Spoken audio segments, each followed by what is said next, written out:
naitwa Dr. Adam Gembe, daktari bingwa magonjwa ya ndani kutoka Hospitali ya Rufaa ya Mkoa wa Pwani Tumbi. Kwanza NHIF ilitupa mkopo wa almost milioni 600 ambayo milioni 410 ilitumia kwenye urekebisho wa jengo ambalo tunatumia kama jengo la huduma za kuchuja damu, dialysis services. Ambazo huduma hizi kabla ya hapo tulikuwa tunawapa rufaa wagonjwa kwenda Hospitali ya Taifa Muhimbili. Na mkopo huo umesaidia kurekebisha jengo ambayo tumepata jumla ya vyumba 5, chumba cha kutunzia mashine ya kuchuja damu, chumba cha wagonjwa ambao tunatoa huduma za wagonjwa ambao hawana maambukizi na chumba cha wagonjwa wenye maambukizi. Tumepata ofisi pamoja na store ya kutunza dawa na chumba ambacho watumishi wanapumzika wakati wakiendelea kutoa huduma.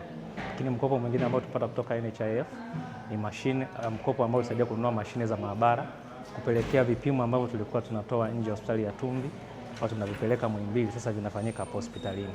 Lakini mkopo mwingine umesaidia kurekebisha kliniki zetu za jengo la bima ambapo zimekuwa za kisasa zaidi na wateja wanapata nafasi na sehemu nzuri ya kutolea, wanapata huduma sehemu nafasi ya kutosha. Ukiangalia toka tumepata mikopo hii, huduma zetu zimepanuka kwa kiasi kubwa na imepelekea pia kuwapunguzia adha wananchi kusafiri umbali mrefu kwenda kufuata huduma hospitali ya taifa au hospitali zingine za binafsi mkoani Dar es Salaam. Na mikopo hii sisi tunaiona kwetu imekuwa ni na manufaa kwa sababu imekuwa tunakatwa kutokana na mapato yetu ya ndani, jinsi tunavyozalisha na ndio jinsi ambavyo wanaangalia kiwango na kukata. Lakini cha pili, riba yake ni nafuu sana na haihitaji dhamana yoyote. Na kama hospitali tumenufaika sana na mikopo hii. Kuelekea bima ya afya kwa wote ambayo imeanza, tunaamini pia wananchi ambao walikuwa wanapata changamoto hasa za gharama za matibabu, wakifikiria kwenda hospitali ya mkoa gharama itakuwa kubwa. Tunaamini wakifika kwetu hapa na wana bima watapata huduma hizo kwa sababu tumeziboresha. Sio lazima waende hospitali ya taifa.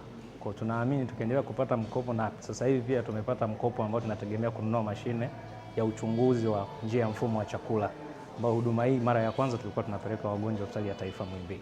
Kwa hatujaona changamoto pase, na mikopo mingi ambayo tumekuwa tukiomba kutoka bima ya afya tumeipata kwa wakati na tumetekeleza azma ya hospitali katika mipango ambayo tumejiwekea kwenye mwaka husika wa fedha.